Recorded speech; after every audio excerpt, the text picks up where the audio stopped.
फटाफट एक बार बता दीजिए, वॉइस क्लियर है आप सभी स्टूडेंट को? आज एक बहुत ही न्यू और important chapter that is branch. Sir ये कौन से यूनिट में है? यूनिट नंबर 4 में है ये, ठीक है ना, यूनिट नंबर 4 में।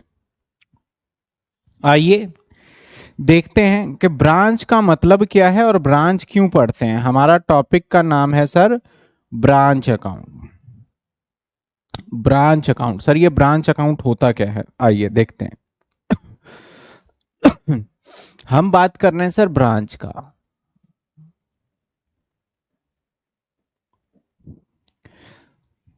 जब भी कोई भी ऑर्गेनाइजेशन हो, लेट सपोज कि आपने एक बिजनेस स्टार्ट किया, बिजनेस आपने स्टार्ट किया।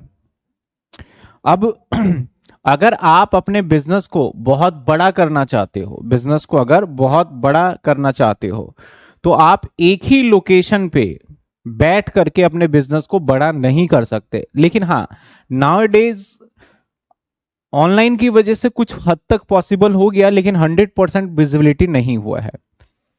आपको अपने मल्टीपल लोकेशन पे अपनी दुकान खोलनी पड़ेगी। तो जैसे आपने अपना एक बिजनेस स्टार्ट किया दिल्ली के अंदर, आज भी मैं जाता हूं ना कई बार, तो दिल्ली में जाओगे ना, ओल्ड दिल्ली, पुरानी दिल्ली में, तो वहां पे देखोगे तो कोई ना जलेबी बेच रहा है तो बोलेगा 105 साल पुरानी जलेबी की दुकान। कहीं पे देखोगे तो समोसे बेच रहा है तो 150 साल पुराने समोसे की दुकान। लेकिन उन्होंने ना अपना एक्सपेंशन नहीं किया। मुझे बड़ा अजीब लगता है। चलो ठीक है, बहुत पुरानी दुकान है, क्वालिटी वाइज भी कोई दिक्कत नहीं है, लेकिन उन्होंने मैनेजमेंट की तरीके से एक्सपेंशन ही नहीं किया अपने बिजनेस को। एक दुकान है तो उसी दुकान से पहले उसके पिताजी बैठते थे, अब बच्चे बैठ रहे, फिर बच्चे के बच्चे, वही चल रहा है। उन्होंने मल्टीपल ब्रांच खोला ही नहीं। और उसी तरीके से मैं दूसरी बात करूं तो एक हल्दीराम को देखो, तो हल्दीराम क्या करता था, स्टार्टिंग में एक छोटी सी दुकान थी और वो नमकीन बनाया करता था, और उनका एक्सपेंशन देखो, आप हैरान हो जाओगे।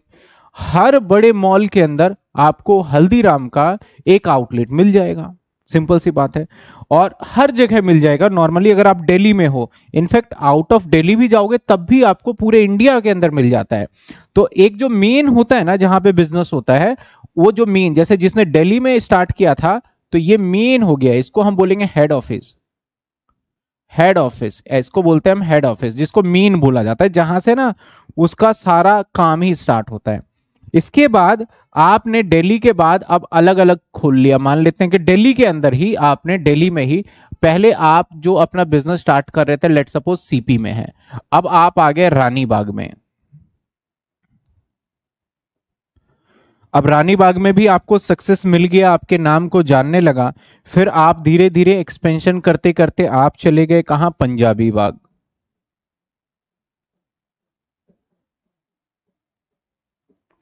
पंजाबी बाग में भी आपको सक्सेस मिल गया, तो आप क्या करोगे? अपने ब्रांच को रोकोगे थोड़ी, आप ब्रांच को क्या करते जाओगे?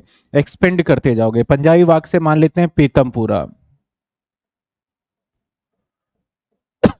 और जब इंडिया के अंदर लगेगा कि यार अब इंडिया के अंदर ना तो हम छा गए हैं, मतलब अब इंडिया में कोई ऐसा स्टेट और ऐसा कोई सिटी नहीं बचा जहां हमारी दुकान नहीं है, अब इंडिया में हम पूरी तरीके से कैप्चर कर चुके हैं, तब आपका दिमाग दौड़ेगा भाई अब इंडिया से बाहर जाओ। फिर आप चले जाओगे कहां? जैसे मान लेते हैं कि चले गए यूएसए में चले गए, और यूएसए फिर आप कनाडा, जहां भी आपको लगता है आपका एक्सपेंशन का, आप अपने बिजनेस का एक एक दुकान खोलते जाओगे। क्योंकि सारी चीजें ऑनलाइन है, बिलिंग सिस्टम ऑनलाइन होता है, तो जितनी भी दुकान खोली जाती है ये सारा का सारा ऑनलाइन। और वहां पे मालिक को बैठने की जरूरत भी नहीं है, वहां पे मैनेजर सब कुछ हैंडल करता है, उनको इतनी अच्छी सैलरी दी जाती है कि बड़े ईमानदारी से काम करते हैं। तो जो आपका ये सारा मेन, जहां से अपने बिजनेस को स्टार्ट किया है ना, वो क्या है? आपका हेड ऑफिस। और जो ये छोटे छोटे से आपके जितने भी चीजें करे हैं, ये सभी के सभी क्या है? ये अगर मैं बात करूं तो ये जितने भी हैं आपके, ये सारे के सारे आपके क्या हो गए? ये सारे के सारे आपके क्या हो गए साहब? ये हो गए ब्रांच। ये क्या हो गए? ब्रांच हो गए। और सर ये भी क्या हो गया जो यूएसए में खोला आपने? ये भी आपका क्या कहलाएगा? ब्रांच कहलाएगा। अब देखो दो तरीके के ब्रांच हो गए यहां पे देखा जाए तो, एक ब्रांच हो गया जो हिंदुस्तान से बाहर है और एक ब्रांच हो गया जो इंडिया के अंदर है। तो जो इंडिया के अंदर ब्रांच है ना, इसको बोला जाता है इनलैंड ब्रांच, इसको बोला जाता है इनलैंड ब्रांच। मतलब भारत की सरजमीन पर, भारत में जो आपकी ब्रांच है उसको इनलैंड ब्रांच बोला जाता है। और जो एक इंडिया के बाहर है उसको कौन सा ब्रांच बोलोगे? उसको बोलोगे आप फॉरेन ब्रांच, है ना। उसको कौन सा ब्रांच बोलोगे आप? फॉरेन ब्रांच बोलते हैं ना, जो बाहर से लोग आते हैं या बाहर जाते हैं, फॉरेनर बोलते हैं उसको, तो उसे फॉरेन ब्रांच बोल सकते हो आप। तो अब ब्रांच कितने टाइप के हो गए आपके? दो टाइप के हो गए, एक इंडियन ब्रांच या इनलैंड ब्रांच, दूसरा कौन सा हो गया हमारा? Foreign branch. हमारे सिलेबस के अंदर फॉरेन ब्रांच नहीं है, हमारे सिलेबस में फॉरेन ब्रांच नहीं है। हमारे सिलेबस में कौन सा ब्रांच है हमारा? Inland branch. तो चैप्टर के ऊपर जब आप नाम देखोगे ना, तो चैप्टर पे आपको देखने को मिलेगा इनलैंड ब्रांच। समझ में आई बात आपको? तो कौन सा ब्रांच है हमारा? इनलैंड ब्रांच है। और जो इस सब को मैनेज करता है उसको क्या बोलते हैं हम? जो मेन हमारा बिजनेस जहां से मालिक बैठता है और सबको देख रेख करता है उसको क्या बोलते हैं हम? Head office. जैसे टाटा, टाटा की इतने सारे आपने देखा होगा, टाटा की ब्रांच है, लेकिन टाटा का जो मेन ऑनर है वो यहाँ नहीं बैठते, उनका कॉर्पोरेट ऑफिस यानी हेड ऑफिस पता है कहाँ है? मुंबई में है। वो मुंबई में बैठते हैं और मुंबई में उनका एक ऑफिस है जहां पे जाएंगे। ऐसे ही रिलायंस, रिलायंस के इतने सारे आउटलेट देखते हैं, रिलायंस फ्रेश हो गया या फिर बड़े सारे आपको आउटलेट दिखते होंगे, तो उसका लेकिन मेन हेड ऑफिस कहाँ बनाया हुआ है उन्होंने? मुंबई में। ऐसे स्टेट बैंक ऑफ इंडिया का भी मुंबई में। इसलिए मुंबई को एक ना बहुत, मतलब अगर पैसे के मामले में देखा जाए तो बहुत पैसे वाले मानते हैं, क्योंकि जितने भी ज्यादा पैसे वाले बिजनेस ऑर्गेनाइज हो रहे हैं वो सारा मैक्सिमम टू मैक्सिमम कहां से ऑपरेट होता है हमारा? मुंबई से ऑपरेट होता है। तो हमें उस पर नहीं जाना है, हमें ये देखना है ब्रांच। तो सबसे पहले आपके दिमाग में ना पॉइंट आना चाहिए कि ब्रांच क्या है। ब्रांच क्या होता है हमारा? कि जहां से हमने बिजनेस स्टार्ट किया और बिजनेस स्टार्ट करने के बाद मुझे लगता है कि अब मुझे एक और दुकान खोलनी चाहिए किसी और जगह पे, जहां पे है उससे थोड़ा हट के, तो उसे चाहे दिल्ली में है तो पीतमपुरा हो जाए, पंजाबी बाग हो जाए, हमने एक एक दुकान खोल ली, और तो दैट इज कॉल्ड, वो ब्रांच होगा। और जहां से मैंने बिजनेस स्टार्ट किया उसको क्या बोल देंगे हम? हेड ऑफिस बोल देंगे। और अगर इंडिया से बाहर मैंने कोई दुकान खोल लिया तो उसको क्या बोलेंगे? फॉरेन ब्रांच बोल देंगे।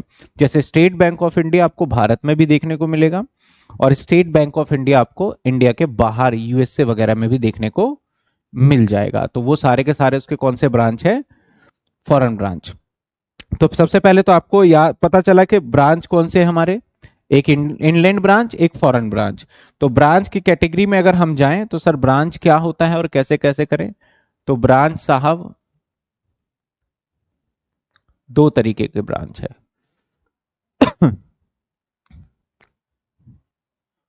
जो हमारे सिलेबस में है दो तरीके के ब्रांच है।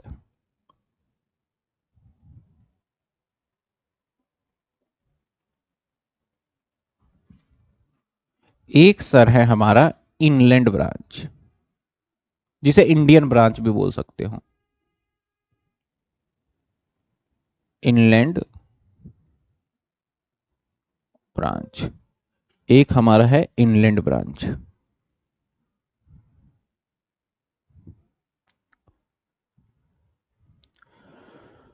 और दूसरा है हमारा, कौन सा ब्रांच होगा बताओ? इंडिया के बाहर होगा जो, फॉरेन ब्रांच।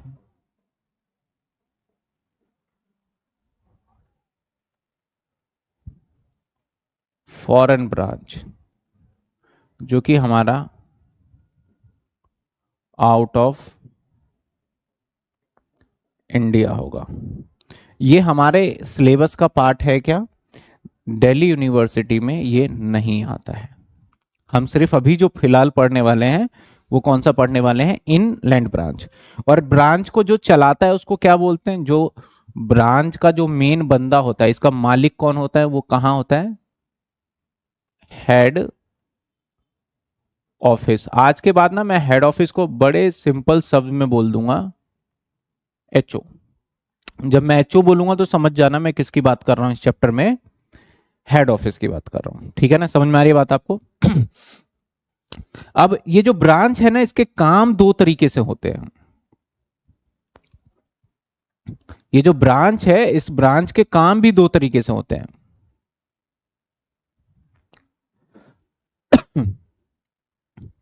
एक तो होता है हमारा डिपेंडेंट ब्रांच,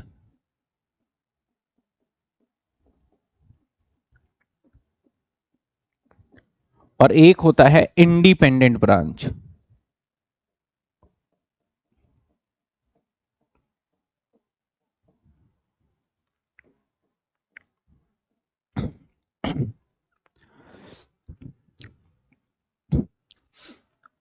अब डिपेंडेंट ब्रांच और इंडिपेंडेंट ब्रांच कौन सा होता है? जैसे कि मान लो एक ना हमारा हेड ऑफिस है, एचओ है हेड ऑफिस, और जो ये हेड ऑफिस है ना, और जो इसका एक ब्रांच है। अब ब्रांच ना सारे फैसले खुद नहीं लेगा। इस ब्रांच में क्या होना है नहीं होना है, सारा का सारा परमिशन यहां से जाएगा। यानी हेड ऑफिस के बिना काम ही नहीं होगा।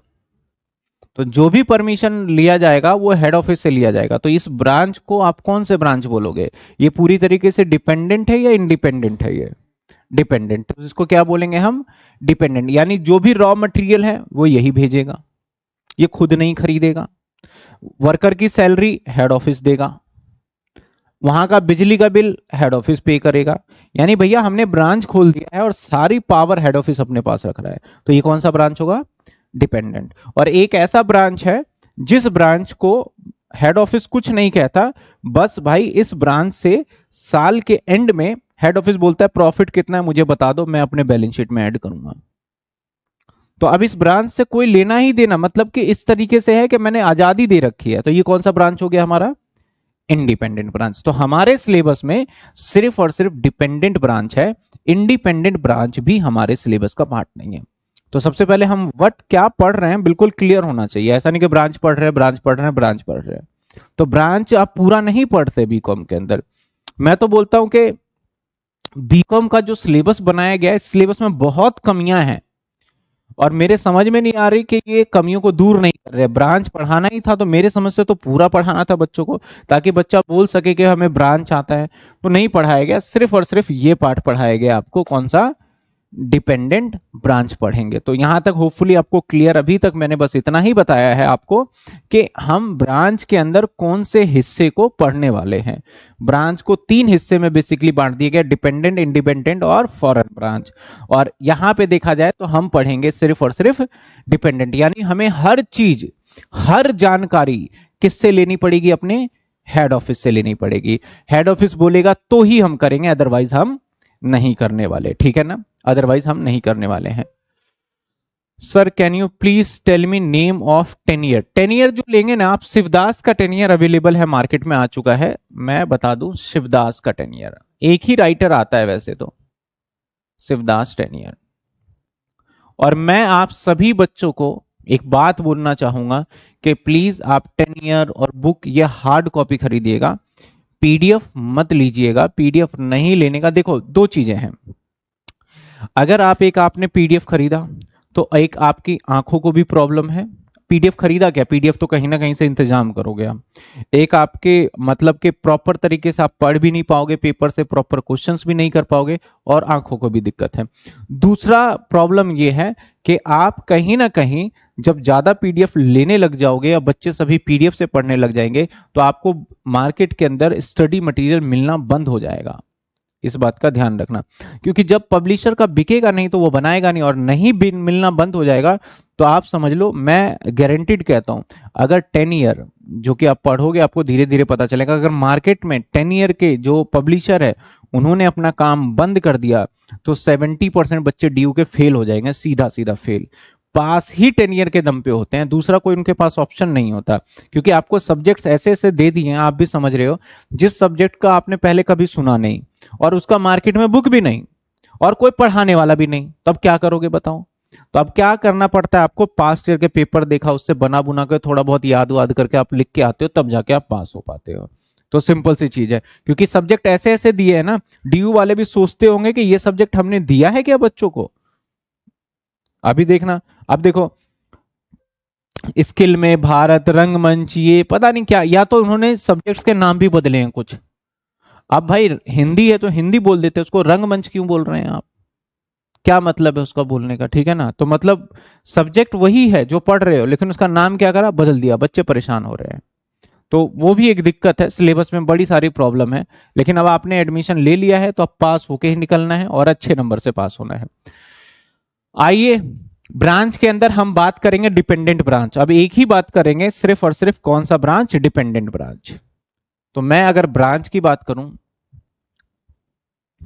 तो कौन सा ब्रांच पढ़ रहे हैं हम, डिपेंडेंट ब्रांच। और डिपेंडेंट ब्रांच के अंदर देखा जाए तो क्वेश्चन कितने टाइप से बनते हैं, पहले अभी ये देख लें कि हमारे पैटर्न क्या है और इसमें क्या क्या होता है।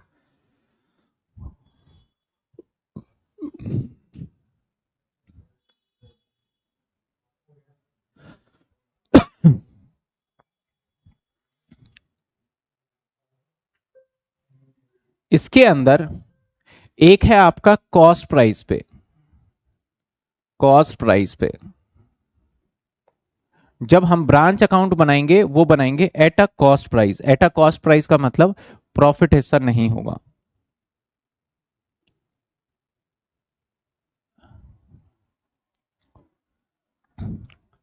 अरे चलो दोबारा ही लिख लेते हैं।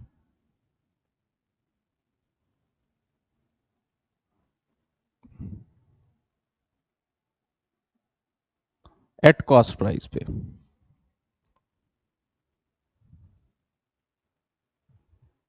या इसको दूसरे तरीके से ले लेते हैं हम। एक है सिंपल ब्रांच अकाउंट,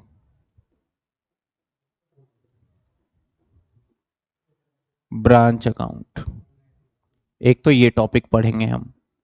अब सर सिंपल जो ब्रांच अकाउंट है वो दो पॉइंट्स से आपको करने होंगे। सर दो कौन कौन से होंगे, एक होगा हमारा,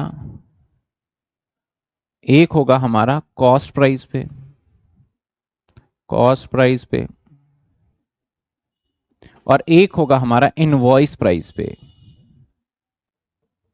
इनवॉइस प्राइस पे। जैसे जैसे पढ़ेंगे तो हम सारी चीजें समझते जाएंगे।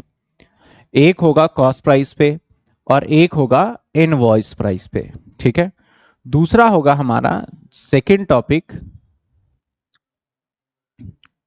Branch adjustment account, adjustment account, branch adjustment account. मैं थोड़ा और इसको एक्सप्लेन कर दूं, एक पॉइंट रह गया। इसमें ना दो मेथड है, एक है डेटर मेथड,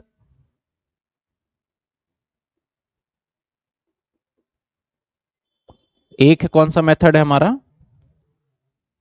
डेटर मेथड है, और एक है हमारा स्टॉक डेटर मेथड। मेथड दो है, जैसे डेप्रीशिएशन में दो मेथड थे ना, ऐसे ही इसका है स्टॉक डेटर मेथड।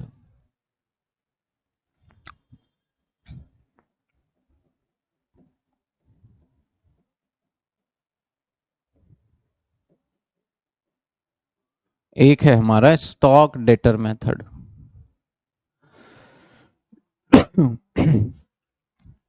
जनरली जो ब्रांच एडजस्टमेंट बनेगा ऑलवेज ये इनवॉइस प्राइस पे होगा।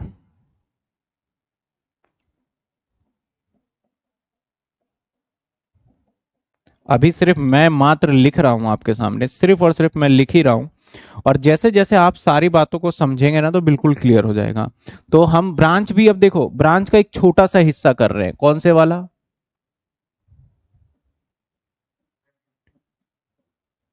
Dependent branch.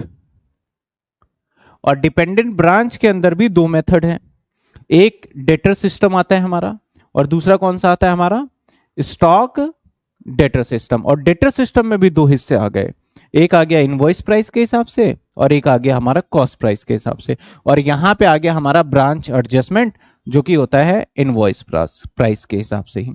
अब मजे की बात, दो मेथड करने के हैं लेकिन दोनों मेथड में आंसर एग्जैक्टली सेम आता है। इस बात का आप ध्यान रखिएगा, चाहे आप डेटर मेथड फॉलो करिए चाहे स्टॉक डेटर। जैसे डेप्रीशिएशन में हमारे दो मेथड होते हैं, तो उसमें दोनों मेथड में आंसर क्या आता है, अलग अलग आता है, लेकिन यहाँ पे नहीं है, मेथड दो है। यानी मैं मेथड ना बोल के इसको करने के तरीके दो बोल सकता हूं, जिसके अंदर आंसर क्या आने वाला है, हमारा सेम ही आने वाला है। हमें कैसे पता चलेगा, क्वेश्चन के अंदर कुछ ना कुछ आपको क्लू मिलेगा, क्वेश्चन के अंदर आपको क्वेश्चन डायरेक्टली बोल देगा, इस हिसाब से आपको बोला जाएगा। तो हम पहला मेथड करने वाले हैं सिंपल डेटर मेथड, और उसमें भी हम कौन सा करने वाले हैं, कॉस्ट प्राइस वाला करने वाले हैं। कौन सा पढ़ने वाले हैं हम, कॉस्ट प्राइस। ठीक है, तो आइए हम पहला मेथड ये स्टार्ट करेंगे। उसका पहले मैं फॉर्मेटिंग से स्टार्ट करूंगा, ताकि मैं फॉर्मेट बता दूं और आपको समझ में आ जाए। सर ब्रांच अकाउंट में क्या सीखने वाले हैं, तो branch account is just like a profit and loss, सिर्फ और सिर्फ आप बनाओगे प्रॉफिट एंड लॉस। तो एक बना रहे हैं हम ब्रांच अकाउंट, ये आपके सामने है ब्रांच अकाउंट। और ब्रांच अकाउंट क्या है साहब, ब्रांच अकाउंट सिंपल सी बात करूं तो ये प्रॉफिट एंड लॉस है, लेकिन ये थोड़ा सा उससे हटके है, क्योंकि यहां इनकम और खर्चे के साथ साथ आपके एसेट्स और लाइबिलिटी के डेप्रिसिएशन को दिखाने का तरीका थोड़ा सा अलग हो जाता है। यहां पे ये बन गया, लो जी, हमारा फॉर्मेट ब्रांच अकाउंट का। ठीक है, ये पर्टिकुलर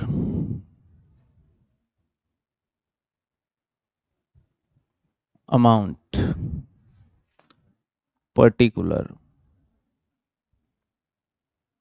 अमाउंट, ठीक है, यहां पे आपका डेबिट और ये रहेगा आपका क्रेडिट। ये सब कुछ आपको लिख के आना है।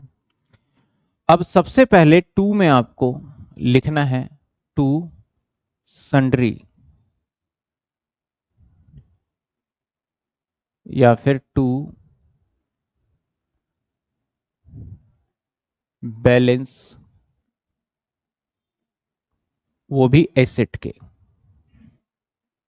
ओपनिंग बैलेंस एसेट्स का। मैं बैलेंस बोल रहा हूं, मैं पूरा लिख देता हूं, opening balance,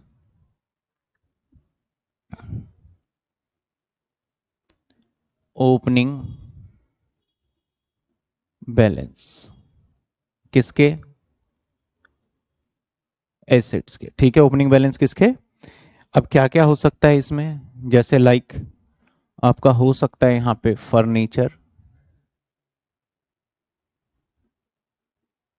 debtor, machinery, cash का बैलेंस एंड एक्सेट्रा। तो ये सारे के सारे बैलेंस या तो आप इधर से लिख दें, इधर लिख दें, इधर लिख दें, इधर लिख दें, और ये टोटल इधर आ गया। और सेम जितने भी एसेट्स है ये बाय साइड आ जाएगा, by closing balance, closing balance किसके, सर एसेट्स के। हालांकि लाइबिलिटी के ना ओपनिंग बैलेंस और क्लोजिंग बैलेंस एकदम ना के बराबर मिलेगा, होगा ही नहीं। तो इन केस आपको लाइबिलिटी का ओपनिंग बैलेंस दिखेगा तो आप किधर दिखा देंगे, इस साइड, और उसका क्लोजिंग बैलेंस किस साइड आ जाएगा, इस साइड। बिल्कुल सिंपल सा रूल है। अब आ जाते हैं इस पे, लिख लेते हैं हम इसके बैलेंसेस को। तो बैलेंस में देखा जाए तो जैसे क्या, जो जितने यहां पे है उतने यहीं पे आएंगे, जैसे फर्नीचर, डेटर, मशीनरी और कैश, जो बैलेंस वहां है वही बैलेंस यहां आएगा। आप डायरेक्टली बाहर आउटसाइड भी लिख सकते हो, और चाहो तो अंदर। मुझे कई बार लगता है कि अंदर लिख के एक बार टोटल कर दें तो थोड़ा हमारा अकाउंट साफ सुथरा दिखता है, इसलिए मैं ऐसे करता हूं। तो सबसे पहला काम क्या है, सारे ओपनिंग एसेट्स यहां लिख दो और यहां लिखेंगे। ठीक है, उसके बाद जितने भी खर्चे हैं इधर आएंगे, जितने भी, और जितने भी इनकम है इस साइड आएगा, खर्चे इधर और इनकम इधर, जस्ट लाइक पी एंडल, जैसे कि पी एंडल होता है। तो अब खर्चे में क्या क्या आ सकता है, अब यहां पे पता है कौन से खर्चे होंगे, आप समझना। अब एक हमारा हेड ऑफिस है, ये हमारा हेड ऑफिस है, और ये हमारा ब्रांच है, ये कौन सा है, ब्रांच है। ये ब्रांच है। तो हेड ऑफिस जिस खर्चे का पेमेंट करने का प्रॉमिस करेगा कि भैया मैं सैलरी दूंगा, मैं वेजेस दूंगा, मैं बिजली का बिल दूंगा, मैं पानी का बिल दूंगा, मैं प्लेट के खर्चे दूंगा, तो जो भी पेमेंट हेड ऑफिस करने के लिए प्रॉमिस करेगा वो इधर आएगा। तो एक्सपेंस पेड बाय किसके, एचओ। जैसे रेंट हो सकता है दुकान का, सैलरी हो सकता है, पेटी एक्सपेंस हो सकता है। यहाँ पे एक वर्ड पेटी एक्सपेंस काफी आएगा, मैंने यहाँ लिखा नहीं, जब आएगा तो हम डिटेल में डिस्कस करेंगे। जर्नल एक्सपेंस हो सकता है। तो जितने भी खर्चे हैं जो कौन देगा, हेड ऑफिस देगा, वही खर्चे यहां आएगा। अब इसको मैं समझाऊंगा कि सर ये क्यों। और एक मेन सबसे पहले, क्योंकि ये पूरा डिपेंडेंट ब्रांच है तो हेड ऑफिस यहां से कुछ सामान भी भेजेगा बेचने के लिए, और जो बेचने के लिए भेजेगा वो क्या होगा, हमारा गुड सेंट होगा। तो नॉर्मली परचेज मैं खुद करता तो मैं इधर ही लिखता, लेकिन अब मैं खुद परचेज करने की मेरे पास पावर तो नहीं है, तो मुझे सामान कहां से लाऊंगा मैं, कौन भेजेगा, हेड ऑफिस। तो जो मेन हमारा परचेज जिसे बोलो, तो यहां परचेज होगा नहीं तो यहां पे आ जाएगा हमारा to goods sent. Goods send by किसने भेजा हो हमें, हेड ऑफिस ने, यहां पे आ जाएगा। ठीक है, अभी हम ये कॉस्ट प्राइस पे कर रहे हैं, कॉस्ट प्राइस पे लेके, क्योंकि पहला वाला ही टॉपिक कर रहे हैं हम। यहां तक बात समझ में आई आपको, ठीक है। अब जो भी चीजें करेगा, अब ब्रांच के पास, जब ब्रांच कुछ खर्च ही नहीं कर रहा तो ब्रांच के पास कैश आएगा, भाई पैसे आएंगे ना ब्रांच के पास। अब जब ब्रांच के पास पैसे आएंगे तो दो जगह से पैसे आ सकता है, एक तो भैया नगद सामान बेचा उससे पैसे, और एक जो उधार बेच रखे उससे पैसे मिल गए। तो यहां पे दो जगह से पैसे मिल सकते हैं, एक आ सकता है कैश सेल से, और एक आ सकता है क्रेडिट सेल्स कलेक्शन से, है ना, समझ रहे हो ना, बड़ी सिंपल सी बात है, दो ही जगह से पैसे आएंगे। अब जिस किसी ने उधार माल दिया था, कल दिया था, तो वो तो डेटर में चला गया, कल दिया था वो आ गया, और नगद जो बेच रहे हैं वो आ गया। तो यहां पे ये क्या करेगा, ये पूरे के पूरे पैसे को उठा के, और इस कैश को क्या करेगा, ये वापस किसको भेज देगा, ये कैश को, जो ये पूरा का पूरा कैश है, इस कैश को ये उठा के कहां दे देगा जाके। तो जब कहीं से पैसा उठा के कहीं पे लेके दे देते हैं किसी को, उसको रेमिटेंस बोलते हैं। उसको क्या बोलते हैं हम, रेमिटेंस। तो यहां बाय साइड में ये लिखेगा कि भैया मैंने रेमिटेंस कर दिया। इस प्रोसेस को बोलते हैं रेमिटेंस। रेमिटेंस समझ रहे हो क्या होता है, पता चला कि जितना दुकान में पैसा आया वो सारा पैसा उठा के किसको दे दो, हेड ऑफिस को। तो रेमिटेंस में दो चीजें आती हैं मेनली, एक तो नगद में जो बेचा कैश सेल्स, और एक आएगा कलेक्शन फ्रॉम डेटर। ये दोनों पैसे यहां आ जाएंगे, ठीक है। अब मान लेते हैं कुछ खर्चे ना हेड ऑफिस बोलता है सारे खर्चे मुझसे करना, लेकिन कई बार ना हेड ऑफिस के मतलब के कंट्रोल में नहीं होता, उसे बहुत अर्जेंट में ब्रांच को चाहिए होता। मान लेते हैं कि मैं किसी खाने पीने का सामान का एक ब्रांच खोला हुआ है, अब वहां पे प्लेट खत्म हो गए, कस्टमर इतने आए प्लेट ही खत्म हो गए। अब मैं हेड ऑफिस को फोन करूंगा, हेड ऑफिस प्लेट भेजेगा 5-6 घंटे में, तब तक 5-6 घंटे कस्टमर क्या करेगा, वेट तो करेगा नहीं, वो चला जाएगा। तो अब ब्रांच को क्या करना चाहिए, आप खुद दिमाग लगाओ। तो हेड ऑफिस बोलेगा ब्रांच को, भाई आसपास जो भी दुकान दिख रहा है, क्योंकि दिल्ली है तो कोई प्लेट की लोकल से भी दुकान दिख रही हो तो प्लेट खरीद लो टेम्परेरी बेसिस पे आसपास से, और मैं बाद में भिजवाऊंगा तो आने में समय लगेगा। तो कई बार हेड ऑफिस परमिशन दे देता है, किसको दे देता है, ब्रांच को दे देता है परमिशन कि ये खर्चा तुम खुद कर लो। तो अब ब्रांच क्या करता है, जो खर्चा कर रहा है, मान लेते हैं प्लेट का खर्चा, तो प्लेट का खर्चा अब यहां पे दिखाएगा नहीं, वो क्या करेगा कि उसको मान लिया जाए कि टोटल 4,000 रुपए का उसका कलेक्शन हुआ, और मान लेते हैं 500 रुपए उसने प्लेट खरीद लिए, तो वो रेमिटेंस में 4,000 तो भेज नहीं सकता वापस हेड ऑफिस को, क्योंकि उसके पास 4,000 आए लेकिन 500 तो उसने क्या करे, खर्च दिए। तो 500 खर्च करके कितने भेजेगा वो, 3,500 रुपए सिर्फ यहां पे भेज देगा। बात समझ में आ रही है आपको? मैंने रेमिटेंस का मतलब क्या बोला कि जो भी पैसा हमारे पास है वो सारा का सारा भेज दो एचओ को। इसका मतलब क्या हुआ? रेमिटेंस। जनरली दो ही जगह से पैसे आ सकते हैं, नगद सामान बेचोगे उससे आ सकते हैं और एक उधार सामान से आ सकते हैं। लेकिन जब आपके पास टोटल पैसा आया और इसमें से आपने कुछ जरूरत की चीजों पे खर्च कर दिया, तो अब कौन से पैसे भेजोगे? खर्च करके माइनस करके जो आपके पास बचा है वो टोटल पैसे तो उठा के भेजोगे। तो आपके पास कितने पैसे थे? 4,000 रुपए आए थे ना टोटल सेल्स में। 500 रुपए आपने इमरजेंसी में प्लेट खरीद ली दुकान के लिए, तो आपके पास बचे कितने? 3500। तो अब जो रेमिटेंस यहां पे करोगे आप ओनली कितने करोगे आप? 3500। और आपने जो 500 रुपए खर्च किए, एक तरीके से ये देखा जाए तो कैश और क्रेडिट सेल्स ही तो हो गया एक तरीके से देखा जाए। तो जो आपने 500 रुपए खर्च कर दिए एक्सपेंस, उस एक्सपेंस को मैं यहां पे प्लेट एक्सपेंस के नाम से बिल्कुल नहीं दिखाऊंगा। अब पूछो क्यों सर? खर्चा तो दिखाओगे, आपने बोला सारा खर्चा। अब ध्यान देना, अगर मैं यहां पे 4,000 लिखूं और यहां पे मैं प्लेट एक्सपेंस 500 लिखूं, तब तो बात समझ में आती है कि भैया तुम्हें 3500 ही भेजा है। आप दिमाग में कैलकुलेशन करना, 4,500 इधर से घट जाएगा अकाउंटिंग का प्रोसेस बैलेंसिंग का, तब तो 3500। अगर मैं यहां पे 3500 दिखाऊं और यहां पे भी मैं 500 दिखाऊं, तो इसका मतलब तो तुम्हें 3500 भी नहीं मिले। कितने मिले तुम्हें? 3,000 मिले ना, तो गलत हो गया। तो बोला गया जो भी एक्सपेंस हम प्रैक्टिकल करेंगे तो बड़े अच्छे से समझ में आ जाएगा। जो भी एक्सपेंस कौन करेगा? डन, ब्रांच करेगा। उस ब्रांच एक्सपेंस को यहां पे नहीं दिखाना है, ठीक है? मैं नोट भी लिखवा दूंगा। ब्रांच एक्सपेंस को यहां पे दिखाएंगे या नहीं दिखाएंगे? नहीं दिखाएंगे। यहां पे ब्रांच एक्सपेंस को ब्रांच अकाउंट में उसी खर्चे को दिखाएगा जो कौन भेज रहा होगा उसको? हेड ऑफिस दे रहा होगा। जो कौन दे रहा होगा? Head office. तभी दिखाएंगे, अदरवाइज हम इसको नहीं दिखाएंगे। समझ में आई बात आपको? तो यहीं पे लिख देता हूं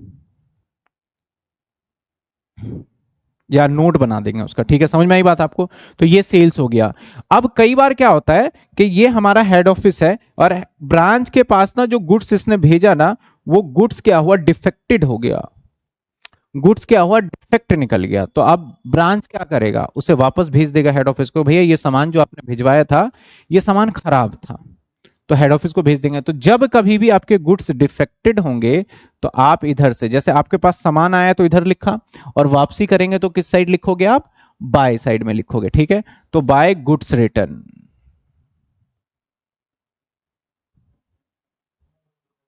जो भी गुड्स रिटर्न होगा इधर हो जाएगा। अब कई बार आपके गुड्स रिटर्न होने के साथ साथ गुड्स की हालात ऐसे हो जाते हैं ना जिसको तो आप रिटर्न भी नहीं कर सकते। मान लो आपने 10 किलो दूध मंगवाया, 9 किलो दूध रास्ते में ही गिर गए या आपकी दुकान पे गिर गए, कैसे करोगे वापस? अब वो तो वापस भी नहीं कर सकते। तो लॉसेस भी दो तरीके के हो जाते हैं। नुकसान जो गुड्स का डैमेजेस होता है, एक नॉर्मल होता है, एक एबनॉर्मल होता है, ठीक है ना? तो हम बात कर रहे हैं जब भी गुड्स रिटर्न करोगे। अब लॉस की बात करेंगे तो लॉस भी हम यहां पे दिखाएंगे। लॉस, यहां पे लॉस दिखाएंगे। और पता है कौन सा लॉस दिखाएंगे? एबनॉर्मल। अभी तो जस्ट मैं छोटे छोटे फॉर्मेट बना रहा हूं, सारी बातें नहीं लिख रहा। अब एबनॉर्मल लॉस कौन से हो सकते हैं? लॉस बाय थेफ्ट हो सकता है, लॉस बाय फायर हो सकता है, या फिर आपका और कोई ऐसा अचानक एक्सीडेंट से लॉस हो गया, ठीक है? वो दिखाएंगे। कौन सा लॉस लिखा है मैंने? सिर्फ और सिर्फ एबनॉर्मल। और अगर कोई शॉर्टेज हुआ तो इधर दिखाएंगे। शॉर्टेज पे मैं स्टार लगा देता हूं, इसको मैं बताऊंगा बाद में क्या होता है शॉर्टेज, ठीक है? ये बन गया ब्रांच अकाउंट। अब ब्रांच अकाउंट को जब टोटल करेंगे, जैसे ही ब्रांच अकाउंट का हम टोटल करते हैं, तो यहां पे इस साइड में जो बैलेंस निकलता है उसको बोलते हैं सरप्लस। पहले हम प्रॉफिट बोला करते थे ना, प्रॉफिट ना बोल के क्या बोलेंगे पता है? सरप्लस। और इस साइड जो बैलेंस निकलेगा उसे लॉस बोल दो आप। यहां कोई पार्टनर वार्टनर तो है नहीं जो कि बांटना है, बस सरप्लस और लॉस। इस पूरे चैप्टर में मुद्दा यही होता है कि हमें प्रॉफिट या फिर लॉस निकालना। अब यहां पे एसेट्स दे रखा है और यहां पे भी एसेट्स दे रखा है। तो आप एक चीज ध्यान देना, यहां एसेट्स है, ध्यान देना, ये पी एंड एल है। लेकिन कुछ बच्चे अगर देखो, मेरा काम है बताना आपको कितना समझ में आता है, ऑब्जर्व करना। मान लेते हैं यहां फर्नीचर 100 का है और लास्ट में मैंने बताया मेरा फर्नीचर है 80 का। तो इस अकाउंट में कितना अमाउंट रिफ्लेक्ट किया, कौन बताएगा? जल्दी बताओ। मैंने एक साइड 100 लिखा और एक साइड 80 लिखा, तो इस अकाउंट के अंदर एक्चुअल अमाउंट जो कि रिफ्लेक्ट हुआ, जो रह गया, वो कितने रुपए रहा? ₹20 ही रहा। और ₹20 क्या होता है आपका? अब फर्नीचर अगर 100 से 80 हुआ है तो अभी कैश फ्लो पढ़ा है आपने, तो आपने उस टाइम सीखा था डेप्रीशिएशन लगता है। यहाँ पे क्या लगता है हमारा? डेप्रीशिएशन। बिल्कुल सही, ₹20 ₹20। तो ₹20 क्या है? डेप्रीशिएशन। तो मैं दो काम कर सकता हूं, एक तो ₹100 यहां दिखा दूं, ₹80 यहां दिखा दूं, तो ऑटोमेटिकली 20 इधर एक्स्ट्रा रह गए। या तो मैं क्या करूं, यहीं पे सीधा डेप्रीशिएशन ऑन फर्नीचर ₹20 लिख दूं। जब मैं डेप्रीशिएशन ऑन फर्नीचर 20 लिखूंगा तो ना तो मुझे यहां फर्नीचर दिखाने की जरूरत है और ना ही मुझे यहां पे फर्नीचर दिखाने की जरूरत है। समझ में आ रही है बात आपको? तो यहां पे ऐसा नहीं करते कि उस एसेट्स पे लगने वाले डेप को दिखाएंगे, थोड़ा स्टाइल चेंज करके दिखाते हैं कि इधर ओपनिंग एसेट्स डाल दो और इधर क्लोजिंग एसेट्स डाल दो। जो कंजम्पशन है वो ऑटोमेटिक रिफ्लेक्ट हो जाएगा। तो अल्टीमेटली मत समझना कि इस ये वैसे इसका नेचर पूछोगे तो नॉमिनल अकाउंट ही है। अगर आप बोलते हो सर इसमें तो एसेट्स और लाइबिलिटी सब आ रहा है, तो भाई एसेट्स और लाइबिलिटी नहीं आ रहा। एसेट्स और लाइबिलिटी का जो कंजम्पशन है वो सिर्फ आ रहा है, क्योंकि इसमें दोनों बैलेंसेस आ गए हैं। कौन कौन से? ओपनिंग और क्लोजिंग। इसलिए यहां पे हम इस स्टाइल में लेके चलते हैं इसको। ठीक है, इस तरीके से लेके चलेंगे। अब इस अकाउंट को बनाने के लिए हमें कुछ इसके सहायक हेल्पिंग अकाउंट की जरूरत पड़ेगा जो इसकी मदद करेगा। आप यहां पे नोटिस करो, डेटर यहां भी आ रहा है, डेटर यहां भी आ रहा है और कलेक्शन फ्रॉम डेटर यहां भी आ रहा है। तो एग्जामिनर चालाक हुआ तो एक भी मिस कर देगा पॉइंट, तो एक तो आपको निकालना पड़ेगा। तो इसलिए आपको यहां पे एक और इसकी मदद के लिए एक और अकाउंट बनाना पड़ सकता है, that is called debtor account. कौन सा अकाउंट? अच्छा एक बात बताओ, डेटर एसेट्स है लाइबिलिटी है? एसेट्स है। तो आप सभी को पता, मतलब मैं बता दूं कि डेटर जब कोई भी एसेट्स होता है तो उस एसेट्स का बैलेंस जो स्टार्ट होता है ना, वो हमेशा पता है कहां से स्टार्ट होता है? डेबिट से स्टार्ट होता है। कहां से स्टार्ट होता है? डेबिट से। तो डेटर अकाउंट, डेटर अकाउंट और ये पर्टिकुलर। अब एक बात और भी मैं बोल दूं, बहुत सारे बच्चे ऐसे भी हैं, साइंस वालों ने कॉमर्स ले लिया, आर्ट्स वालों ने कॉमर्स ले लिया, तो वो स्टूडेंट ये डायरेक्ट चैप्टर को करेगा, समझ में तो आ जाएगा, लेकिन थोड़ा भी लॉजिकल पॉइंट बीच में आ गया ना डेबिट क्रेडिट से रिलेटेड, तो क्वेश्चन में फंस जाएगा वो। तो उनको पहले 11th और 12th की अकाउंट्स पढ़नी पड़ेगी। तो जो हमारे पेड बैच में एनरोल बच्चे हैं, अगर कोई ऐसा साइंस का हो तो बता देना, तो आपको अलग से 11th और 12th का जो कि आपको सीखना चाहिए उसकी वीडियो अलग से रिकॉर्डेड प्रोवाइडेड होंगी, जिसको देखने के बाद अगर आप सेमेस्टर 1 के अकाउंट्स को पढ़ते हो तो आपको फील ही नहीं होगा कि हम नॉन कॉमर्स स्टूडेंट हैं। लेकिन अगर आप डायरेक्टली ये पढ़ोगे तो आपको फील होगा कि मैं नॉन कॉमर्स स्टूडेंट हूं और कुछ नजर ही नहीं आएगा आपको। अब यहां पे सबसे पहले क्या लिखेंगे? To balance BD. क्या लिखेंगे? To balance, to balance BD. और जो भी बैलेंस ओपनिंग दे रखा होगा ये आएगा। और इस साइड में आ जाएगा बाय बैलेंस, बैलेंस सीडी, यानी क्लोजिंग बैलेंस, जो कि ओपनिंग और क्लोजिंग यहां भी आएगा और यहां भी आएगा।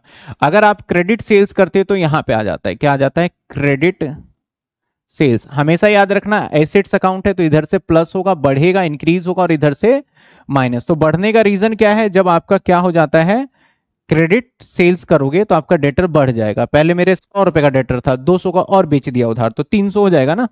तो क्रेडिट सेल्स की वजह से बढ़ जाएगा। घटने का रीजन क्या है? अगर आप डेटर से पैसे ले लोगे तो कलेक्शन यानी कैश या बैंक, जब भी डेटर से आप पैसे ले लेते हो तो आपका डेटर कम हो जाता है, तो बाय में आएगा।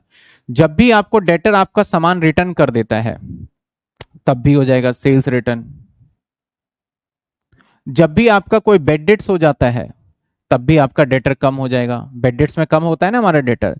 जब भी आप किसी डेटर को डिस्काउंट दे देते हो तब भी कम हो जाएगा आपका। जब भी आप डेटर से एक एक्सेप्टेंस ले लेते हो, that is called BR, bills receivable, तब भी कम हो जाएगा। तो ये सारे वो कारण हैं जिसकी वजह से डेटर कम होता है। यहां पे एक बड़ा इंटरेस्टिंग पॉइंट है, एक पॉइंट आता है प्रोविजन फॉर डाउटफुल डेट्स। हमने पूरे जीवन में काम क्या किया है? प्रोविजन फॉर डाउटफुल डेट्स को डेटर से माइनस करके देखा है, लेकिन प्रोविजन फॉर डाउटफुल डेट से एक्चुअल मायने में कभी डेटर माइनस होता ही नहीं है। क्योंकि प्रोविजन फॉर डाउटफुल डेट्स क्या होता है? एक अंदाजा होता है कि हमारे इतने % डेटर डूब सकते हैं, ना कि हमारे डूब गए। समझ में आई बात आपको? तो नोट में लिख देता हूं कि provision note in case provision for debtor given then it then it will be not so in debtor account। तो प्रोविजन फॉर डेटर अगर आपको देता है तो उसे डेटर अकाउंट में दिखाना है, नहीं दिखाना, नहीं दिखाना, क्योंकि डेटर अकाउंट में जैसे दिखाओगे तो इसका मतलब आपका डेटर कम हो गया, जबकि प्रोविजन फॉर डाउटफुल डेट से तो डेटर कम होता ही नहीं। वो तो हम अकाउंटिंग ट्रीटमेंट के लिए हम देख लेते थे, ये कर दिया करते थे 12th 11th पे जब पढ़ा करते थे, लेकिन एक्चुअल वो नहीं है। एक्चुअल है कि भैया उसकी ट्रीटमेंट लाइबिलिटी में जानी चाहिए वो, ठीक है। तो ये अकाउंट, अब सर कोई और भी अकाउंट बनाएंगे, बिल्कुल बन सकता है अकाउंट। अगर एग्जामिनर बोलता है कैश अकाउंट बनाओ तो कैश अकाउंट बनाना पड़ सकता है। एग्जामिनर बोलेगा पेटी कैश अकाउंट बनाओ तो पेटी कैश बनाना पड़ सकता है। एग्जामिनर बोले स्टॉक अकाउंट बनाओ तो स्टॉक अकाउंट बनाना पड़ सकता है। मेनली ये दोनों अकाउंट बनाना पड़ता है हमारा। अब ये दोनों अकाउंट बनाने का भी आप देखो पर्पस, ध्यान देना। अगर हमें ये बैलेंस और ये बैलेंस और ये बैलेंस, तीन बैलेंस सवाल में है, अब यही तीन बैलेंस इस अकाउंट में यूज हो रहा है क्योंकि मेन तो ब्रांच अकाउंट है। अगर ये तीनों बैलेंस सवाल में दे रखे हैं तो हमें डेटर अकाउंट बनाने की जरूरत नहीं है। समझ रहे हो बात? क्योंकि ओपनिंग यहां आ गया, क्लोजिंग यहां आ गया, कलेक्शन फ्रॉम डेटर यहां आ गया, तो अकाउंट बनाने की जरूरत नहीं है। अब एग्जामिनर क्वेश्चन कह दे बना भाई तू डेटर अकाउंट, बना डेटर अकाउंट, तो बना देंगे, नहीं बोलेगा तो नहीं बनाएंगे। अगर इन तीनों बैलेंस में से कोई एक बैलेंस मिसिंग हो तो एग्जामिनर बोले अथवा ना बोले आपको बनाना ही पड़ेगा, क्योंकि वो बैलेंसिंग फिगर निकाल के यहां कंपनसेट करोगे। समझ में आ रही बात आपको? अब भाई सर बेड डेट्स भी खर्चा है, डिस्काउंट भी खर्चा है, तो क्या उस खर्चे को यहां पे दिखाएंगे? नहीं, यहां पे सिर्फ वही खर्चे आएंगे जो हेड ऑफिस इनकर्ड करने वाला है, ये बाकी के खर्चे नहीं दिखाएंगे। तो सर आपने बोला ये P&L जैसा होता है तो खर्चे कहां गए? भाई जब मैं ओपनिंग और क्लोजिंग बैलेंस यहां रिफ्लेक्ट करूंगा ना तो बाकी के खर्चे ऑटोमेटिकली यहां क्या हो जाएंगे? रिफ्लेक्ट हो जाएंगे। तो उसके बारे में चिंता नहीं करना। हम जैसे जैसे आगे बढ़ेंगे, क्वेश्चंस को करते जाएंगे तो हमें समझ में आएगा। क्या यहां तक आपको फॉर्मेट वाली बात समझ में आई? फॉर्मेट क्लियर है आपको कैसे करना है? हाँ हाँ, हेड ऑफिस खर्चा करेगा वो आएगा, वो यहां पे नहीं आएगा, इस कैश में से माइनस होके यहां पे आ जाएगा कैश। हाँ हाँ, वो एबनॉर्मल लॉस से क्या हुआ कि हमारे स्टॉक यहां पे आया और हम यहां पे स्टॉक को माइनस कर देंगे, क्योंकि एक्चुअल स्टॉक जितना यूज हुआ वही तो हम दिखाएंगे। तो अगर मेरे मान लेते हैं कि 500 रुपए का स्टॉक हेड ऑफिस ने दिया और 100 रुपए का एबनॉर्मल लॉस हो गया, एबनॉर्मल लॉस तो गया मेरे पैसे, तो मैं एक्चुअल में अगर बिजनेस के अंदर परचेज बात करूं तो 400 का ही हुआ, हम 400 से ही प्रॉफिट एंड लॉस को निकालेंगे, ना कि उससे भी जो एबनॉर्मल लॉस हो हमारा। ठीक है ना? तो एबनॉर्मल लॉस वो हेड ऑफिस के खाते में गया, हम बोलेंगे, हमसे पूछेगा प्रॉफिट कितना कमाया, तो मैं तो बोलूंगा भैया ये चीजें थे और ये चीज खर्चे और ये, और बोलेगा मैंने स्टॉक तो 500 का भेजा, मैंने काय का 500, 100 तो वापस ही कर दिए खराब वाले मैंने, तो स्टॉक तो मेरे पास कितने आए? 400 आई, तो मैं 400 के हिसाब से, तो यहां से अगर इधर गुड्स रिटर्न या एबनॉर्मल लॉस को दिखाया जा रहा है तो इसका मात्र एक ही कारण है कि हम अपने परचेज को कम कर रहे हैं। और परचेज कहां है यहां सर? ये परचेज के तरीके से ही है, तो सोचो तो, क्योंकि ये क्या है? गुड्स है, और मेनली मेजर पार्ट हमारे पास क्या आता है? गुड्स ही आता है। अब यहां गुड्स हम खरीद नहीं रहे, गुड्स हमें हेड ऑफिस भेज रहा है, तो डिपेंडेंट ब्रांच है, तो ये पता है ब्रांच अकाउंट कौन बना रहा है? ये हेड ऑफिस का अकाउंटेंट ही बना रहा होगा। हमारे पास इतनी भी आजादी नहीं है कि हम अपना ब्रांच अकाउंट खुद बना ले। अगर हम अपना ब्रांच अकाउंट बनाने लग जाए तो हम कौन से अकाउंट हो जाएंगे? इंडिपेंडेंट। ठीक है ना? तो ये डिपेंडेंट है, तो इसलिए जो अकाउंटेंट है लिखता है गुड्स सेंड किए हेड ऑफिस को, वो ऐसे लिखता है। तो यहां गुड सेंट है, क्योंकि बहुत बच्चों को पता ही नहीं चलता गुड सेंट टू एचओ। जब मैं भी अपने टाइम पे पढ़ता था सेमेस्टर 1, तो हमारे पास था नहीं, एनुअल था, तो जब मैंने पढ़ा था तो वहां पे गुड सेंट लिखा होता, तो मेरे तो फाइनल ईयर तक ग्रेजुएट होते होते समझ में नहीं आया ये गुड सेंट क्यों लिख रहा है, इसको गुड्स रिसीव क्यों नहीं लिख रहा है ये। ठीक है ना? बात तो सही है कि भाई ब्रांच अकाउंट है, मेरे पास गुड्स आया तो गुड्स रिसीव लिखो, सेंड क्यों लिख रहे हो। बाद में मुझे ज्यादा स्टडी करते करते पता चला कि भैया ये अकाउंट कौन बना रहा है? हेड ऑफिस का अकाउंटेंट बना रहा है, तो वो थोड़ी बोलेगा गुड्स मैंने रिसीव कराए हैं, वो तो बोलेगा गुड्स मैंने सेंड किया है, तो इसलिए यहां पे वर्ड यूज किया जाता है गुड्स सेंड किया जाता है। यहां तक एकदम क्लियर है आपको सभी स्टूडेंट को? चलिए आइए आगे बढ़ जाते हैं। कुछ एक सवाल जब हम देखेंगे इसके अंदर, आपके बुक का एक सवाल है, बुक के अंदर काफी मैंने डिस्कस किया, देखा टाइम लगेगा नहीं लगेगा बहुत, तो जे आर मोंगा ले सकते हो आप। जे आर मोंगा ले लीजिए, मार्केट में आ गया है और उसी से हम कर लेंगे, ठीक है, कोई दिक्कत वाली बात नहीं है। जे आर मोंगा ही लगा लेते हैं और उसी से हम पढ़ लेंगे, और ऐसा नहीं कि बेकार बुक है, अच्छे से पढ़ लेंगे। हाँ, मैं बीके गोयल के भी कुछ इंपॉर्टेंट क्वेश्चन होंगे तो वो मैं करा दूंगा।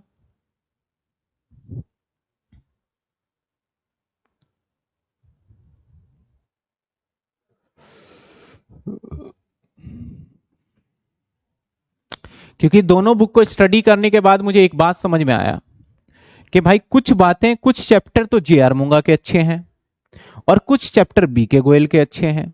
तो अब मैं बच्चों को दोनों बुक तो नहीं बोल सकता, तो आप जे आर मोंगा ले लीजिए, जिसमें से पेपर ज्यादातर देखा जाए ना तो जे आर मोंगा से प्रिंट होता है पेपर, तो जे आर मोंगा ले लीजिए।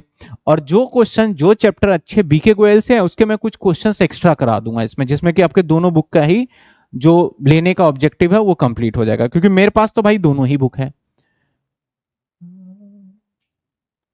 ब्रांच अकाउंट, ब्रांच अकाउंट, ठीक है, आ जाइए।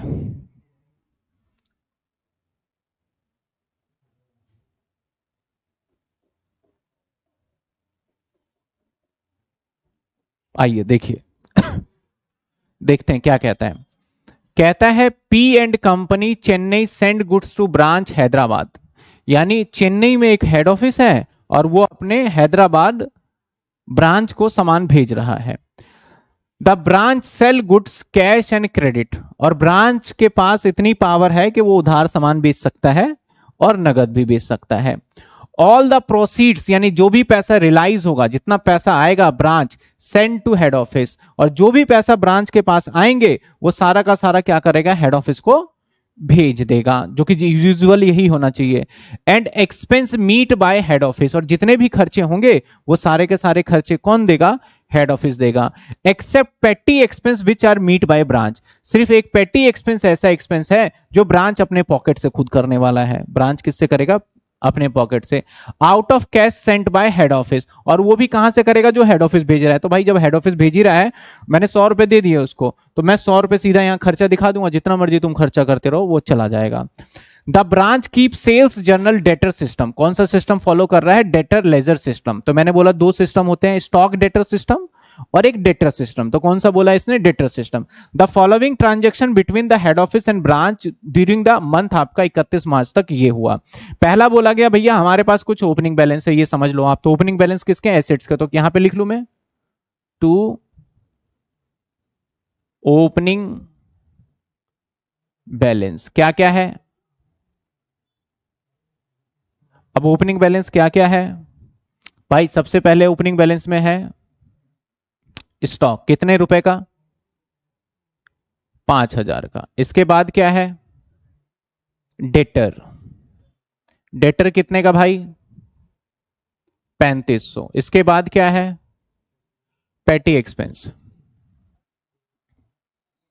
पेटी एक्सपेंस कितने का है भाई, 150। सर पेटी एक्सपेंस भी याद रखना, नाम के आगे एक्सपेंस लगा है, लेकिन पेटी एक्सपेंस या पेटी कैश एसेट्स ही होता है।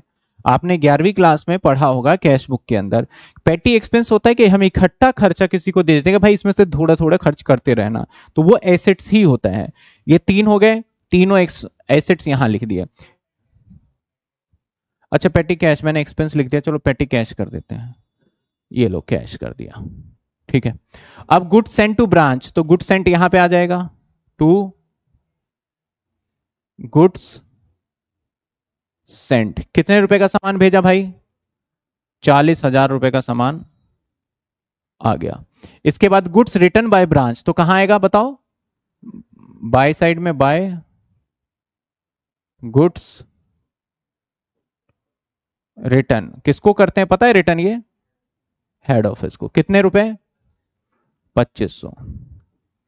अब कहता है cash receive from ledger account, अब लेजर का मतलब पता है क्या है, यहां डेटर से है, तो ये पैसा किससे मिला, डेटर से मिला, तो इसको बाय साइड में हम लिखेंगे बाय रेमिटेंस, क्या लिख देंगे। अब रेमिटेंस में दो जगह से पैसे आ सकते हैं, एक आ सकता है कैश और एक आ सकता है किससे, डेटर से। एक आ सकता है डेटर से, ठीक है। तो यहां पे कैश सेल्स पहले दे दिया इसने, कितने दे दिए 15,000, और एक लेजर से पैसे मिला है, तो यानी इससे कितने मिल गए 33,000, ठीक है। Goods return bye debtor, debtor ने रिटर्न किया, तो डेटर का रिटर्न का कोई मायने नहीं है, वो तो डेटर अकाउंट के अंदर जाता है, ठीक है। इसके बाद डिस्काउंट अलाउड, डिस्काउंट भी डेटर अकाउंट के अंदर आता है, डिस्काउंट किसको देते हैं कस्टमर को देते हैं। बैड डेट्स ये भी डेटर अकाउंट के अंदर आता है, तो ये तीनों चारों खर्चे जो हैं ये डेटर अकाउंट से रिलेटेड है, तो अभी हम देख ही नहीं रहे। कहता है branch expense met by head office, इसका मतलब ब्रांच खर्चे वो जो कि हेड ऑफिस पेमेंट कर रहा है। तो branch expense met by head office में क्या क्या है, salary and wages to salary आएगा यहां पे कितने रुपए 5,000। इसके बाद क्या है rent and rates to rent, कितने रुपए है रेंट। अच्छा रेंट एंड रेट्स क्या होता है, रेट्स का मतलब टैक्सेस होता है। जब कई बार आप मकान किराए पे लेते हो ना, तो आपको मकान का किराया नहीं देना होता, कई बार तो आपको मकान के किराए के साथ उस हाउस टैक्स को भी आपको ही देना पड़ता है किराएदार को। तो इसलिए सिर्फ उसको हम रेंट नहीं कहते, रेंट एंड रेट्स कह देते हैं। रेट्स का मतलब यहां पे टैक्स से है, ठीक है। इसके बाद आ जाओ टेलीफोन, कितने रुपए 1,000 रुपए। इसके बाद अदर एक्सपेंस, तो हमें जानना नहीं है भाई, अदर दे रखा है हम लिख देते हैं, कितने 1,500 रुपए, सारे खर्चे यहां पे। अब आगे कहता है कैश सेंड टू ब्रांच पेटी, पेटी कैश के लिए हमें ब्रांच को भेजा गया, तो भाई जो ब्रांच को पेटी कैश के लिए भेजा गया मैं यहां पे रिफ्लेक्ट कर दूंगा टू पेटी कैश सेंट, जो हमें सेंड किया गया वो यहां आएगा। मैंने पेटी कैश पे भी बोला था कि मैं इस पे बताऊंगा आपको डिटेल में, तो अगली क्लास के अंदर पेटी कैश क्या, क्योंकि आज बता दूंगा तो मिक्सअप हो जाएगा। तो सिंपल सी बात है, ओपनिंग बैलेंस क्लोजिंग बैलेंस और जो सेंड करेगा यहां पे आ जाएगा। कितने रुपए हैं यहां पे, कितने 1200, 1200 आ गया। क्लोजिंग बैलेंस दे दिया, तो क्लोजिंग बैलेंस कहां लिखते हैं बाई साइड में,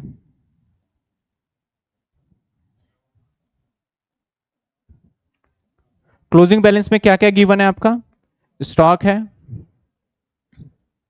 कितने रुपए का 9,000। इसके बाद डेटर भी है, डेटर कितने का 6,000। डेटर के बाद पेटी कैश 100 रुपए। समझ में आई यहां तक बात।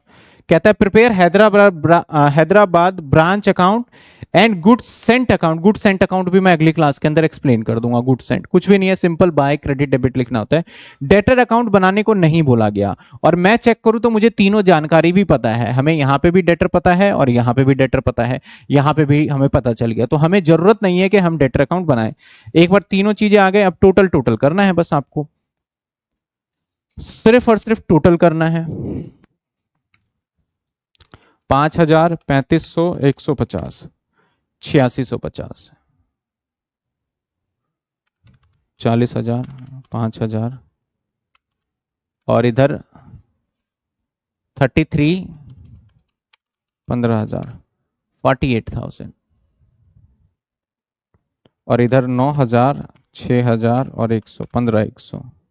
तो किधर का टोटल ज्यादा आ रहा है, क्रेडिट का ज्यादा है, तो फिर डेबिट में तो प्रॉफिट आएगा। तो आ जाते हैं 2,500, 15,100, 32,700 और ये भी आ गया 32,700 और यहां क्या निकल के आएगा टू सरप्लस। आप प्रॉफिट भी ऑल्दो बोल सकते हो, सरप्लस भी बोल सकते हो, प्रॉफिट भी, कोई ऐसी दिक्कत नहीं है। कितने आ रहे हैं ये 32,000 मैंने गलत लिख दिया टोटल, फिर अकेला ही वो 38,000 50,000 है, 48,000 2,500, अरे 48,000 2,500 15,100, 65,600 है ये, 65,600। इसमें से माइनस करो 8,650 minus 40,000 minus 5,000 minus 3,000 minus 1,000 minus 1,500 और माइनस 1,200, 5,250, 5250। ये आ गया हमारा प्रॉफिट। ब्रांच अकाउंट हमारा हो गया कंप्लीट। ये ब्रांच अकाउंट के सारे टॉपिक सीखेंगे। एक क्वेश्चन ब्रांच अकाउंट के चॉइस में भी ब्रांच अकाउंट ही आएगा, और ये एक क्वेश्चन आपका पता है कितने नंबर का आएगा, 18 नंबर का, 18 मार्क्स का। और सर ये आने के 102% है कि ये आपके एग्जाम में पूछा जाएगा। तो इसमें इफ और बट होना ही नहीं चाहिए कि ब्रांच अकाउंट में से सवाल। हाँ, अब कौन से मेथड का सवाल आएगा टोटली डिपेंड करता है एग्जामिनर पे। हम तो सारे मेथड सीख के जाएंगे। टेनियर और जेआर मूंगा आपको बोथ दोनों ही लेना पड़ेगा, सिर्फ एक से बात नहीं बनेगी आपकी। वो 12 नंबर का आएगा लीफो का, लीफो वाला 12 नंबर का, 10 12 ऐसे देंगे वो। 18 का एक ये फाइनल अकाउंट। तो अभी हम तो पहले सीख ही रहे हैं, जैसे जैसे सीखते जाएंगे मैं बताता जाऊंगा। आपका पेपर जो है, एग्जाम जो है वो जनवरी में स्टार्ट होगा, ठीक है ना, जनवरी, दिसंबर एंड या जनवरी। तो आज के लिए हमने देखो, एक ये सवाल भी मैं दूंगा आपको, ये होमवर्क के अंदर रहेगा, आपको इसका नोट फाइल मिल जाएगा। ये क्या रहेगा आपका, होमवर्क में रहेगा। तो एक सवाल होमवर्क में दे दिया मैंने, जेआर मूंगा का ही क्वेश्चन है ये भी। और हम क्या कर रहे थे सर, एक बार क्विकली बता दूं, ब्रांच अकाउंट। ब्रांच अकाउंट के अंदर देखा जाए तो कितने टाइप के ब्रांच है हमारे, ब्रांच हमारे बन जाते हैं कितने टाइप के सर, 2 टाइप के ब्रांच अकाउंट बनते हैं।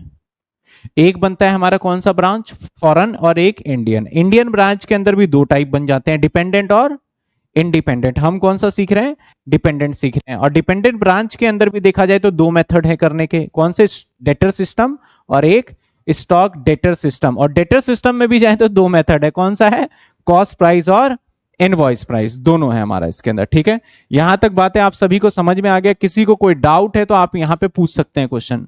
सर नोट में सॉल्यूशन अच्छे से नहीं होता, उसके कुछ सॉल्यूशन करवा दो। नोट में, कौन से नोट में, आप एक बार मुझे ना जो डाउट वाला नंबर है उस पे आप मुझे भेजिएगा प्रॉपर रेजोल्यूशन। अच्छा, नोट के अंदर रेजोल्यूशन ठीक से नहीं होता, पिक्चर क्वालिटी, ओके, मैं कोशिश करूंगा। क्योंकि वो देखो पहले क्या कर रहे थे यहां से, क्योंकि इस चैप्टर से जेन्युइन मेरे से पूछा जाए ना तो सेमेस्टर 1 को मुझे यहां चैप्टर से पढ़ाने में मुझे भी अच्छा लगता है, क्योंकि ये नई चीजें सीख रहे हो आप और एक सिस्टमेटिक वे से चल रहा है। बाकी उन्होंने सेमेस्टर 1 के एफए का सिलेबस वो कूड़ापना मचाया हुआ है, वो गंद मचाया हुआ है जिसका कोई उनको भी नहीं पता है, कुछ इधर से पकड़ लिया, कुछ इधर से पकड़ लिया, कुछ इधर से, मतलब सिस्टमेटिक नहीं चले लेके वो। हाँ, ये वाला जो यूनिट है ये थोड़ा सिस्टमेटिक है, तो इसको हम प्रॉपर करेंगे। मैं शेयर करवा दूंगा आपको, जो भी पीडीएफ है आपको मिल जाएगा। अगर फिर भी दिक्कत है तो डाउट और जो कंटेंट रिलेटेड क्वेरी है उस पर आप कल कॉल कर लीजिएगा 11 साढ़े 10 11 बजे, 11 बजे के आसपास, और उनसे आप बोल देंगे तो आपको पर्सनली भी पीडीएफ वो शेयर कर देंगे इसका। अगस्त सितंबर अक्टूबर, हाँ बिल्कुल, सिलेबस नवंबर तक कंप्लीट हो जाएगा। और जिन बच्चों को बहुत जल्दी सिलेबस करना है वो रिकॉर्डेड लेक्चर्स भी मैं अपलोड करवा दूंगा। रिकॉर्डेड लेक्चर कितने अपलोडेड है उसमें देखना, कोर्स में कितने चैप्टर हुए हैं वो है ना। तो मैं कुछ रिकॉर्डेड चैप्टर जो मैंने बड़े अच्छे से रिकॉर्ड किए हुए हैं, सारे क्वेश्चंस कराए हुए रिकॉर्डेड चैप्टर भी अपलोड करवा दूंगा, ताकि आपको अगर जल्दी भी करना हो तो आप कर सकते हैं। बाकी मैं लाइव क्लास तो ले ही रहा हूं आपकी। चलिए आइए, ठीक है, गुड नाइट, टेक केयर, मिलते हैं हम अगली क्लास के अंदर। और आप अच्छे से नोटिंग करिए, अगर नोटिंग नहीं करेंगे तो आपको रिजल्ट नहीं मिलेगा, ऑनलाइन पढ़ने का कोई फायदा आपको नहीं होने वाला है। कल या परसों में एक, मतलब नेक्स्ट वीक मैं एसआरसीसी के साथ एक वेबिनार है मेरा, तो मैं आप सभी बच्चों को भी लिंक शेयर कर दूंगा, जिसके अंदर बच्चों को ये बताना है मुझे कि हम किस तरीके से अपने सेमेस्टर 1 को प्लान आउट करें, कि हमारा सारा सब्जेक्ट्स इतने सारे हो गए हैं तो उसको किस तरीके से टेक केयर किया जा सके। तो नेक्स्ट वीक मैं वेबिनार लूंगा वहां पे एक, जिसके अंदर नॉर्मल क्लास के तरीके से समझाऊंगा। तो मैं शायद 8 बजे का ही टाइम ले लूं आपके क्लास के इंस्टेड, वो ले लूंगा, जिससे आपको समझ में भी आ जाएगा कि इस सब्जेक्ट्स को किस तरीके से मैनेज किया जाए, किस तरीके से करें, पेपर कैसे देना होता है, वो सारी चीजें डिस्कस करेंगे। तो एक साथ आपका भी हो जाएगा और उनका भी हो जाएगा, दोनों जगह मैं लाइव चला जाऊंगा एक बार। चलिए, गुड नाइट, टेक केयर।